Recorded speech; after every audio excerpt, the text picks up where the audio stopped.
ಆತ್ಮೀಯ ವೀಕ್ಷಕರೇ, ಈ ವಿಡಿಯೋದಲ್ಲಿ ನಿಮಗೆ SSP ಸ್ಕಾಲರ್ಶಿಪ್, ವಿದ್ಯಾಶ್ರೀ, ರೈತ ವಿದ್ಯಾನಿಧಿ, ಯಶಸ್ವಿನಿ ಈ 4 ಸ್ಕಾಲರ್ಶಿಪ್ ಬಗ್ಗೆ ಸಂಪೂರ್ಣವಾಗಿ ತಿಳಿಸ್ಕೊಡ್ತೀನಿ. ಯಾವಾಗ ಬರುತ್ತೆ, ಅರ್ಜಿ ಯಾವ ರೀತಿ ಹಾಕಬೇಕು, ಸ್ಟೇಟಸ್ ಯಾವುದೇ ಇರಲಿ, DBT ಆದರೂ ಇರಲಿ, ಅವಾಯ್ಡೆಡ್ ಅಂತ ಆದರೂ ಇರಲಿ, ವೆರಿಫಿಕೇಷನ್ ಕಂಪ್ಲೀಟ್ ಆಗಿಲ್ಲದೆ ಇದ್ದರೂ ಕೂಡ ಇದರ ಬಗ್ಗೆ ಬಂದಿರತಕ್ಕಂಥ ಅಪ್ಡೇಟನ್ನು ತಿಳಿಸ್ಕೊಡ್ತೀನಿ.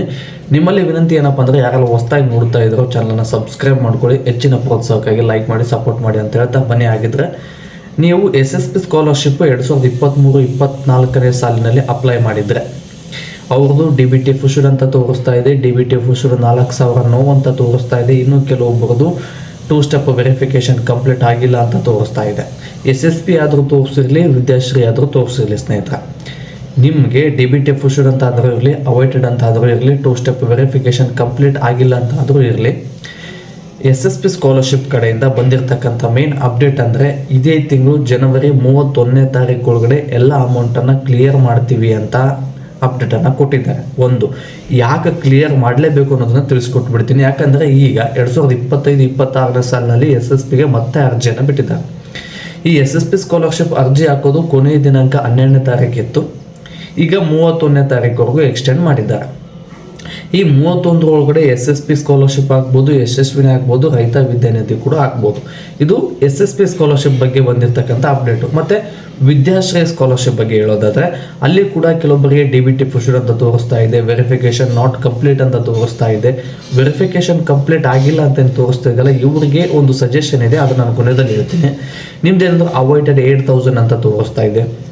ಇದು ವಿತಿನ್ ಅವಾಯ್ಡೆಡ್ 8,000 ಅಂತ ತೋರಿಸಿದ್ರೆ ಈ ಜನವರಿ ತಿಂಗಳ 31ನೇ ತಾರೀಕು ಒಳಗಡೆ ಕ್ಲಿಯರ್ ಆಗುತ್ತೆ. DBT ಫುಶುಡ್ ಎಸ್ ಅಂತ ಇರಲಿ, ನೋ ಅಂತ ಇರಲಿ, ವಿತಿನ್ 7 ವರ್ಕಿಂಗ್ ಡೇಸ್ ಒಳಗಡೆ ಅಮೌಂಟು ಕ್ರೆಡಿಟ್ ಆಗುತ್ತೆ. ಇದು ವಿದ್ಯಾಶ್ರೀ. ಮತ್ತು ಯಶಸ್ವಿನಿ ಸ್ಕಾಲರ್ಶಿಪ್ಪು, ನೀವು ನರ್ಸಿಂಗ್ ಆದರೂ ಮಾಡಿರಿ, BA ಆದರೂ ಮಾಡಿರಿ, BCom ಆದರೂ ಮಾಡಿರಿ, ಹೈಸ್ಕೂಲ್ ಆದರೂ ಓದ್ತಾ ಇರಿ, ಅಥವಾ ಎಂಜಿನಿಯರಿಂಗ್ ಸ್ಟೂಡೆಂಟ್ ಆದರೂ ಪರವಾಗಿಲ್ಲ. ಇವರಿಗೆ ಮೇನ್ ಆಗಿದ್ರೆ ಯಾವ ಸ್ಟೂಡೆಂಟ್ ಆಗಿರಲಿ, ಬಟ್ ಸ್ಕಾಲರ್ಶಿಪ್ ಒಂದೇ ಮತ್ತು ಹಣ ಕ್ರೆಡಿಟ್ ಆಗುವಂಥದ್ದು ಒಂದೇ ಮೂಲದಿಂದ DBT ಡೈರೆಕ್ಟ್ ಟ್ರಾನ್ಸ್ಫರ್ ಅಂತ ಹೇಳಿ ಆಗುತ್ತೆ. ನೇರ ನಗದು ವರ್ಗಾವಣೆ, ಇದು ಡೈರೆಕ್ಟ್ ಖಾತೆಗೆ ಆಗುವಂಥದ್ದು. ಫಂಡಿಂಗ್ ರಿಲೀಸ್ ಆದರೆ DBT ಅಂತ ಆದ್ರೂ ಅವಾಯ್ಡೆಡ್ ಅಂತ ಆದ್ರೂ ಏನೇ ಇರಲಿ, ಅಮೌಂಟು ಅವರ ಖಾತೆಗೆ ನೇರವಾಗಿ ಕ್ರೆಡಿಟ್ ಆಗುತ್ತೆ ಸ್ನೇಹಿತರೆ. ವಿದ್ಯಾಶ್ರೀ ಸ್ಕಾಲರ್ಶಿಪ್ ಆಗಿತ್ತು, ಯಶಸ್ವಿನಿ ಆಯಿತು, ಮತ್ತು ರೈತ ವಿದ್ಯಾನಿಧಿ. ನಿಮ್ಮ ರೈತ ವಿದ್ಯಾನಿಧಿ ಏನಿದೆಯಲ್ಲ, ಇದು ಅಮೌಂಟು ಈಗಾಗಲೇ 2,500 ಅಮೌಂಟ್ ಎಲ್ಲರಿಗೂ ಕ್ರೆಡಿಟ್ ಆಗಿದೆ. ಬಟ್ ಇನ್ನೂ ಕೆಲವೊಬ್ಬರಿಗೆ ಅಮೌಂಟು ಕ್ರೆಡಿಟ್ ಆಗಿಲ್ಲ. ಅವ್ರದ್ದು ಏನಿದೆಯಲ್ಲ, DBT ಸ್ಟೇಟಸಲ್ಲಿ ಕೆಲವೊಂದಿಷ್ಟು ಚೇಂಜಸ್ಗಳಾಯಿತು. ಅವಾಯ್ಡೆಡ್ ಅಂತ ತೋರಿಸ್ತಾ ಇಲ್ಲ, ಬಟ್ DBT ಸ್ಟೇಟಸ್ ನೋ ಅಂತ ತೋರಿಸ್ತಾ ಇದೆ. ಇವರೇನಾದರೂ ನೋ ತೋರಿಸ್ತಾ ಇದ್ದರೆ, ನೀವು DBT ಸ್ಟೇಟಸಲ್ಲಿ ಒಂದು ಸಲ ನಿಮ್ಮ ಆಧಾರ್ ಕಾರ್ಡ್ ನಂಬರನ್ನು ಅಪ್ಡೇಟ್ ಮಾಡಿ. ಒಂದು ಮತ್ತು SSP ಸ್ಕಾಲರ್ಶಿಪ್ ನಿಮಗೇನಾದರೂ ಬರಬೇಕಂದ್ರೆ ಮಿನಿಮಮ್ 40% ಆಗಿರಬೇಕು. ಇಲ್ಲ ಅಂದರೆ ನಿಮಗೆ ಸ್ಕಾಲರ್ಶಿಪ್ ಬರೋದಿಲ್ಲ. ಯಾಕಂದರೆ NSPಗೆ ಮ್ಯಾಕ್ಸಿಮಮ್ 60% ಆಗಿರಬೇಕು, SSPಗೆ ಮಿನಿಮಮ್ 40% ಆಗಿರಬೇಕು. ಇದರ ಮೇಲ್ಪಟ್ಟವರು ಅರ್ಜಿ ಹಾಕಿದರೆ ಮಾತ್ರ ಬರುತ್ತೆ. ಅದರ ಜೊತೆಗೆ ಕೇವಲ ಈ ಕ್ವಾಲಿಫಿಕೇಷನ್ ಜೊತೆಗೆ ನೀವು ಬಡತನ ರೇಖೆಗಿಂತ ಕೆಳಗಿರಬೇಕು. ಅಂದರೆ ನಿಮ್ಮ ವಾರ್ಷಿಕ ಆದಾಯ 3 ಲಕ್ಷಕ್ಕಿಂತ ಕಡಿಮೆ ಇರಬೇಕು, ಅಂದರೆ ಮಾತ್ರ SSP ಸ್ಕಾಲರ್ಶಿಪ್ ಅಮೌಂಟ್ ಬರುತ್ತೆ. ಇದು ಮೊದಲು ಯಾವ ರೀತಿ ಇತ್ತು ಅಂದರೆ, ನೀವು ಅಪ್ಲಿಕೇಶನ್ ಹಾಕಿದ ತಕ್ಷಣ ಎಲ್ಲ ಖಾತೆಗೂ ಅಮೌಂಟನ್ನು ಹಾಕ್ತಾಯಿದ್ದು. ಬಟ್ ಈಗ ಸ್ವಲ್ಪ ಚೇಂಜಸ್ ಆಗಿದೆ. ಈಗೇನು ನೀವು ಅಪ್ಲೈ ಮಾಡ್ತಿರಲ್ಲ, ಹಿಂದೆ ಅಪ್ಲೈ ಮಾಡಿದ್ದು ಒಂದು ಸಲ ರಿವೆರಿಫಿಕೇಷನ್ ಮಾಡಿ ಅಮೌಂಟನ್ನು ಕ್ರೆಡಿಟ್ ಮಾಡ್ತಾರೆ. ಬಟ್ ಈಗ ಏನು ಅಪ್ಲೈ ಮಾಡ್ತಿರಲ್ಲ, ಇದಕ್ಕೆ ಈ ಕ್ವಾಲಿಫಿಕೇಷನ್ ಕಂಪಲ್ಸರಿ ಇರಲೇಬೇಕು ಸ್ನೇಹಿತರೆ. ಮತ್ತು ಇದ್ರ ಜೊತೆಗೆ ಯಶಸ್ವಿನಿದಾಯಿತು, ರೈತ ವಿದ್ಯಾನಿಧಿ ಕೂಡ ಬಿಟ್ಟಿದ್ದಾರೆ. ಮತ್ತು ವಿದ್ಯಾಶ್ರೀ ಸ್ಕಾಲರ್ಶಿಪ್ ಏನು ಅಪ್ಲೈ ಮಾಡ್ತಿರಲ್ಲ, ಇದು ಎಲ್ಲರಿಗೂ ಅಪ್ಲೈ ಮಾಡೋಕ್ಕೆ ಬರೋದಿಲ್ಲ. ನೀವು ಹಾಸ್ಟೆಲ್ಗೆ ಅಪ್ಲಿಕೇಶನ್ ಆಗಿರಬೇಕು. ನೀವು ಯಾವುದೇ ಕ್ಯಾಟಗರಿ ಅವರಾಗಿರಿ, SC ST OBC ಮತ್ತು ಜನರಲ್ ಕ್ಯಾಟಗರಿ ಅವರಾದರೂ ಆಗಿರಿ, ಇವರು ಒಂದು ಹಾಸ್ಟೆಲ್ಗೆ ಯಾವುದೇ ಹಾಸ್ಟೆಲ್ಗೆ ಆದರೂ ಅಪ್ಲೈ ಮಾಡಿರ್ಬೋದು. OBC ಹಾಸ್ಟೆಲ್ ಇದೆ, ಮೈನಾರಿಟಿ ಹಾಸ್ಟೆಲ್ ಇದೆ, ಮೈನಾರಿಟಿ ಸ್ಟೂಡೆಂಟ್ಸ್ ಕೂಡ ಇದಕ್ಕೆ ಅಪ್ಲೈ ಮಾಡ್ಬೋದು. ನೀವು ಹಾಸ್ಟೆಲ್ಗೆ ಅಪ್ಲೈ ಮಾಡಿದ್ದು ಅದು ರಿಜೆಕ್ಟ್ ಆಗಬೇಕು, ಇಲ್ಲ ನೀವೇ ರಿಜೆಕ್ಟ್ ಮಾಡಿಸ್ಬೋದು. ಅಲ್ಲಿ ಹೋಗಿ ಆ ರಿಜೆಕ್ಟ್ ಮಾಡಿಸ್ತಕ್ಕಂಥ ಕಾಪಿ ತೊಗೊಂಡು ಅರ್ಜಿ ಹಾಕ್ಬೋದು.